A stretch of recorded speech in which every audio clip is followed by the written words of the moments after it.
Assalamualaikum. Good morning, my dear students. Those who are in class 8, you can join with me. Today, I am going to present a class with you on behalf of Bhairav Online School. My dear learners, as usual, I want to introduce you. This is Mohammad Ashraful Alam, an assistant teacher of Aganagar Government Primary School, Bhairav Kishorganj. My dear learners, today's topic is taken from your English grammar and composition, and today's lesson is from your transformation of sentence, and today I am going to discuss with you assertive to imperative. How can you change assertive sentence to imperative sentence? Okay, let's go, my dear learners. This is the important topics for you. So I am going to write on the board. I hope you will listen to me attentively. Okay, dear learners. First rule, আমরা জানি যে assertive সেন্টেন্সে কি থাকে, subject থাকে, verb থাকে, plus extension থাকে। আর imperative সেন্টেন্সে সাবজেক্টটাকে উজ্জ্বল রাখতে হয়, ইম্পারেটিভ সেন্টেন্সে তা থাকে না, তাই না? তাহলে আমাদের জানতে হবে ইম্পারেটিভ সেন্টেন্সে প্রথমে কিভাবে কোন সাবজেক্ট দিয়ে থাকে, সেকেন্ড পারসন দিয়ে থাকতে পারে, আবার ফার্স্ট পারসন এবং থার্ড পারসন দিয়েও থাকতে পারে।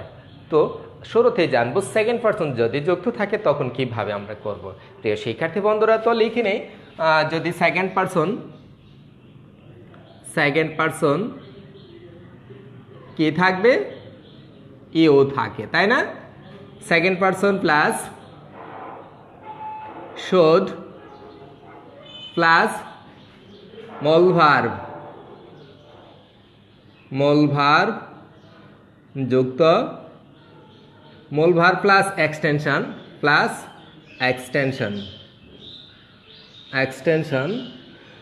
থাকলে ইম্পারেটিভ সেন্টেন্স করার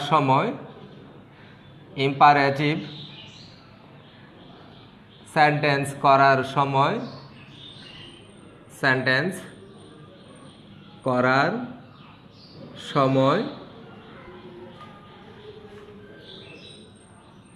সাবজেক্ট প্লাস অক্সিলিয়ারি ভার্ব উঠে যাবে,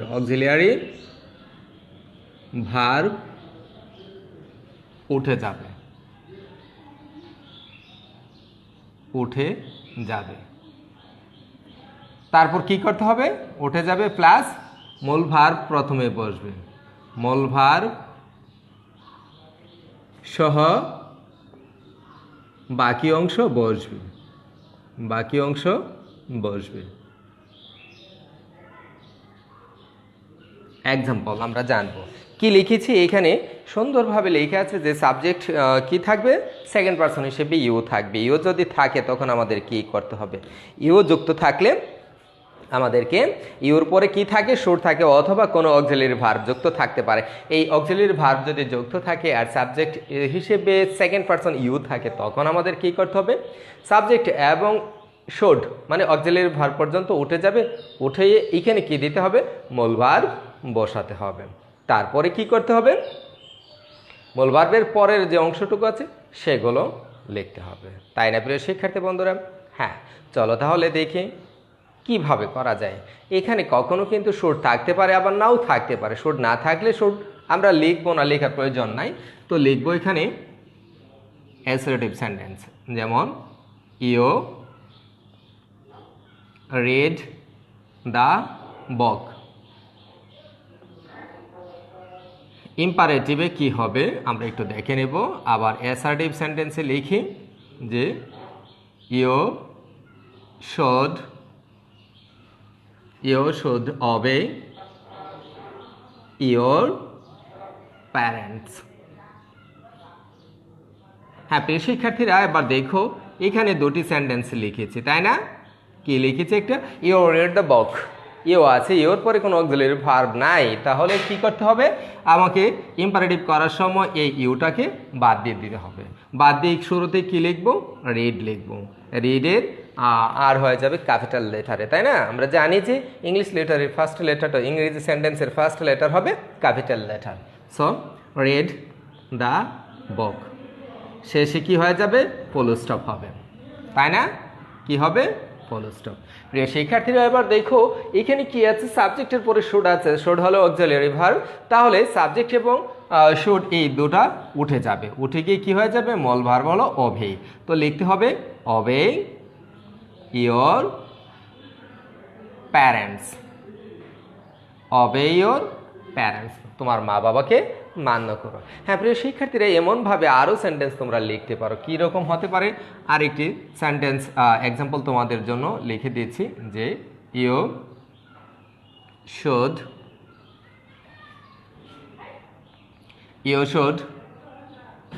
read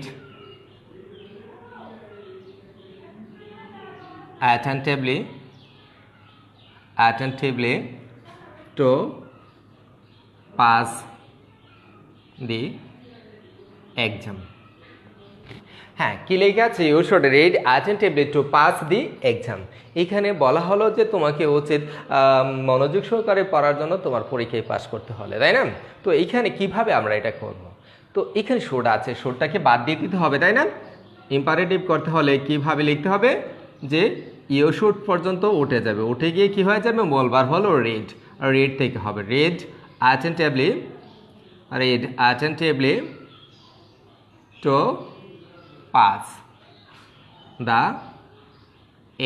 pass the exam. Okay, শেষে ফুল স্টপ হয়ে গেল। আমি আশা করছি যে এরকম কোনো সেন্টেন্স থাকলে তোমরা অবশ্যই পারবে। প্রিয় শিক্ষার্থীরা, এখন কথা হলো সেকেন্ড পারসনের পরে যদি নট যুক্ত থাকে, শুড নট থাকে, তখন কিভাবে করবে। হ্যাঁ, আরেকটা রোল তোমাদের জন্য এখানে লিখছি যে you plus should not plus main verb বা প্রিন্সিপাল ভার্ব, এটাকে আমরা পিভি লিখতে পারি, প্রিন্সিপাল ভার্ব প্লাস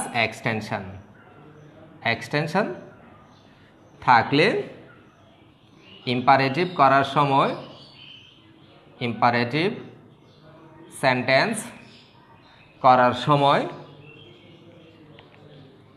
সময় প্রথমেই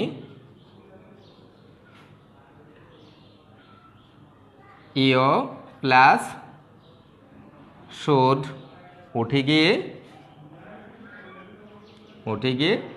ডু বসবে, ডু বসে প্লাস নট থেকে বাকি অংশ বসবে, নট থেকে বাকি অংশ বসবে, তাই না? হ্যাঁ প্রিয় শিক্ষার্থীরা, তো চলো কিছু এক্সাম্পল আমরা একটু জেনে নিব কিভাবে এটাকে করতে হবে। কি লিখেছি, you should not plus principal verb, PV মানে কি প্রিন্সিপাল ভার্ব প্লাস এক্সটেনশন থাকলে ইম্পারেটিভ সেন্টেন্স করার সময় আমাদেরকে কি করতে হবে, প্রথমে ইউ শুড উঠে গিয়ে তারপর ডু বসবে, এরপর নট থেকে নিয়ে বাকি অংশ হবে। তো একটি এক্সাম্পল আমরা একটু শিখে নিই, কি দেখি, you should not make a noise, you should not make a noise, তোমার উচিত নয় কি করার, যে ঝগড়া করা বা কোলাহল করার। প্রিয় শিক্ষার্থী বন্ধুরা, বলো তো দেখি এটাকে আমরা কিভাবে করতে পারি। হ্যাঁ, এটাকে করতে হলে ইম্পারেটিভ সেন্টেন্সে আমরা কি করব, যে ইউ শুড উঠে যাবে, নট আছে, নটের আগে কি লিখতে হবে, ডো নট, তাই না? ডো নট বা ডন্ট, ডো নট যদি নটটাকে সংক্ষিপ্ত আকারে লিখি তাহলে ডোর সাথে হয়ে যাবে ডন্ট মেক এ নয়েজ, তাই না? হ্যাঁ প্রিয় শিক্ষার্থীরা, তো এটা আমরা জানলাম, কিন্তু এখানে শুড না থেকে যদি তোমার যে নেভার যুক্ত থাকে তখন কিভাবে হবে, নেভার যদি যুক্ত থাকে এটা নেগেটিভ, তখন কিন্তু ডো নট হবে না। তো একটা এক্সাম্পল আমরা একটু জেনে নিই নেভারের, যে ইউ নেভার টেল এ লাই, তোমার ইউ নেভার টেল এ লাই, তুমি কখনো মিথ্যা বলবে না। তো এটাকে যদি আমরা ইম্পারেটিভ করি তখন কিভাবে করতে পারি, এটাকে করতে হলে এই যে প্রথম নিয়মটা যেভাবে লিখেছিলাম, হয়তো এখানে এক্সাম্পলটা একটু দিয়ে দিলে ভালো হতো। এই ইউটা উঠে গিয়ে কী হবে, নেভার হবে, নেভার টেল এ লাই, হয়ে গেল, তাই না? শিক্ষার্থীরা, এতক্ষণ আমরা জানলাম যে সেকেন্ড পারসন দিয়ে, এখন জানবো যদি থার্ড পারসন এবং ফার্স্ট পারসন থাকে তখন আমরা কিভাবে করব। হ্যাঁ নিশ্চয়ই, সেকেন্ড এবং থার্ড পারসন ফার্স্ট এবং থার্ড পারসন যদি থাকে এইটাকে কিভাবে করতে পারে সেই নিয়মটা আমরা একটু জেনে নেই। চলো তাহলে।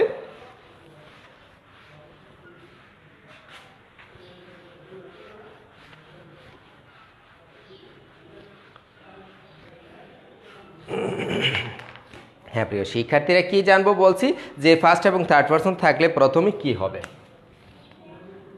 তো লিখতে পারি যে সাবজেক্ট হিসেবে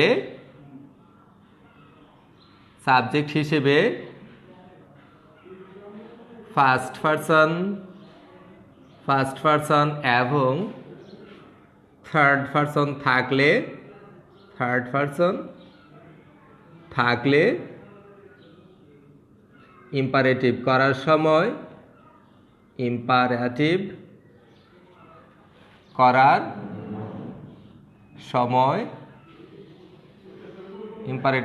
সময় প্রথমে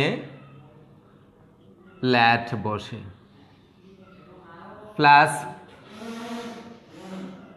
ফার্স্ট এবং থার্ড পারসন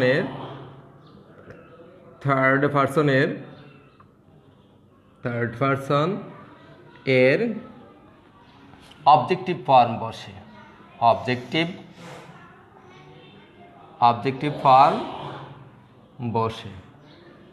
প্লাস মূল ভার্ব থেকে নিয়ে বাকি অংশ বসে, তাই না? কি বসবে? মূল ভার্ব থেকে নিয়ে বাকি অংশ বসবে।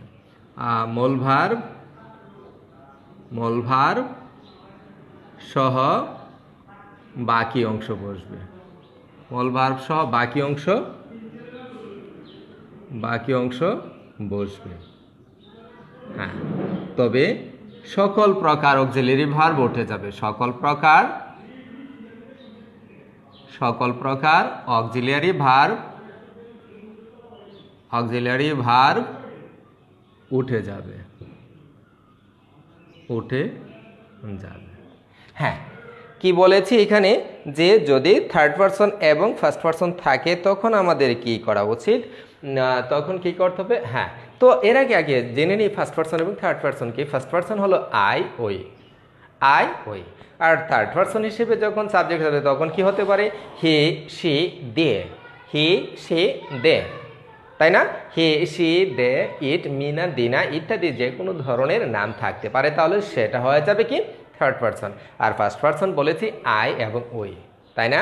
হ্যাঁ প্রিয় শিক্ষার্থীরা, তো চলো দেখি এটা একটু বুঝে নেই কীভাবে হবে। থার্ড পারসন থাকলে ইম্পারেটিভ করার সময় প্রথমে লেট বসবে, তারপর ফার্স্ট এবং থার্ড পারসন এর অবজেক্টিভ ফর্ম বসবে। এম লাগবে। হ্যাঁ, তো এখানে যদি ফার্স্ট পারসন থাকে ফার্স্ট পারসনের অবজেক্টিভ ফর্ম, থার্ড পারসন থাকলে থার্ড পারসনের অবজেক্টিভ ফর্ম বসবে, তাই না? হ্যাঁ, তো ফর্ম বসে প্লাস মূল ভার্ব সহ বাকি অংশ বসবে, তবে সকল প্রকারের অক্সিলারি ভার্ব কি উঠে যাবে, এটাকে অ্যাভয়েড করতে হবে আমাদের, তাই না? তো আমরা কিছুটা এক্সাম্পল জেনে নেব। যেমন অ্যাসার্টিভ সেন্টেন্সে যদি লিখি যে হে প্লেজ ফুটবল, মানে সে ফুটবল খেলে, হি প্লেজ ফুটবল। তো এখানে দেখো তো কি আছে, যে হেটা হলো থার্ড পারসন, এই হেটা কোন পারসন? Third person. তাহলে এটাকে যদি করতে হয় তাহলে প্রথমে আমাদের কি করতে হবে? লেট বসে, কি বসবে? লেট বসে, তারপরে ফার্স্ট এবং থার্ড যেটাই থাকুক সেটার অবজেক্টিভ ফর্ম বসবে। তাহলে প্রিয় শিক্ষার্থী বন্ধুরা, হি এর অবজেক্টিভ ফর্ম কি?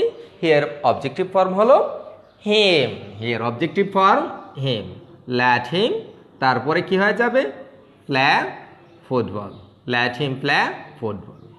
এখানে একটি কথা মনে রাখতে হবে যে দেখো এখানে লেট হিম প্লে ফুটবল, এখানে অ্যাস ছিল, এখানে অ্যাস নাই। কেন নাই? তোমাদের জানা থাকা ভালো যে যদি ভার্বের সাথে এস বা ইএস যুক্ত থাকে তখন এটিকে যখন আমরা ইম্পারেটিভ সেন্টেন্সে নিয়ে যাব তখন ভার্বের সাথে এস বা ইএস যুক্ত হবে না, কারণ লেট দিয়ে সেন্টেন্সটা শুরু হয়েছে বলে এই ভার্বের সাথে এস বা ইএস আমরা যুক্ত করতে পারবো না। ওকে, হ্যাঁ প্রিয় শিক্ষার্থী বন্ধুরা, তারপরে দেখি আরেকটা এক্সাম্পল আমরা দেখব, কেমন হয়? নিশ্চয়ই ভালো হবে। We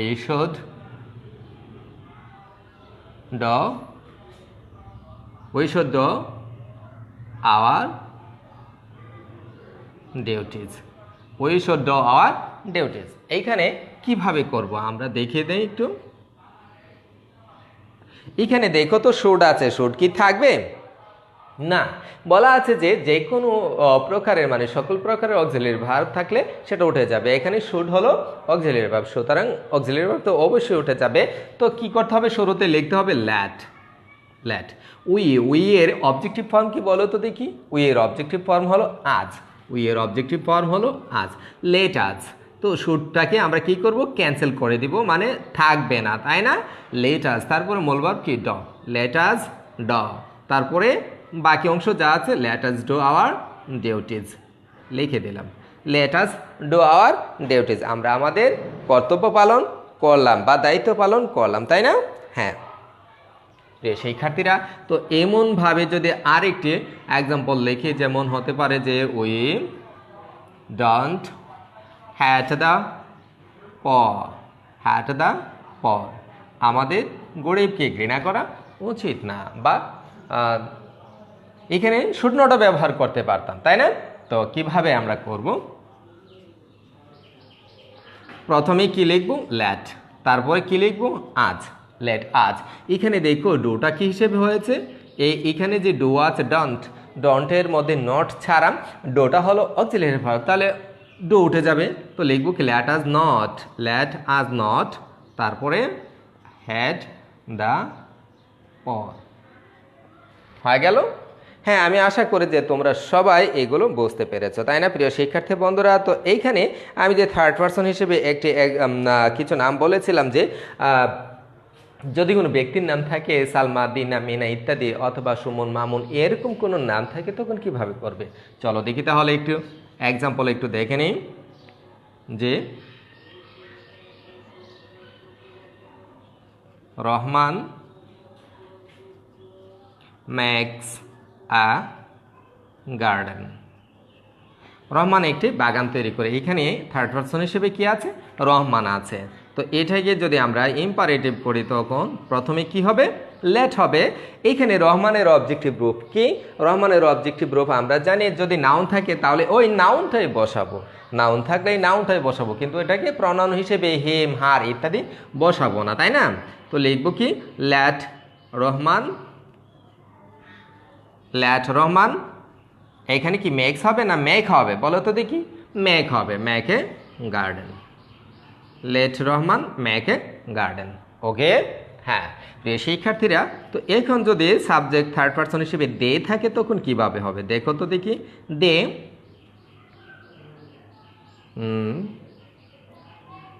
they draw a map. They draw a map, তারা একটি মানচিত্র আঁকে। তো এখন এটাকে আমরা কি করব? প্রথমে লেট ব্যবহার করব। তো দে এর অবজেক্টিভ ফর্ম কি বলো তো? দে এর অবজেক্টিভ ফর্ম হলো দ্যাম।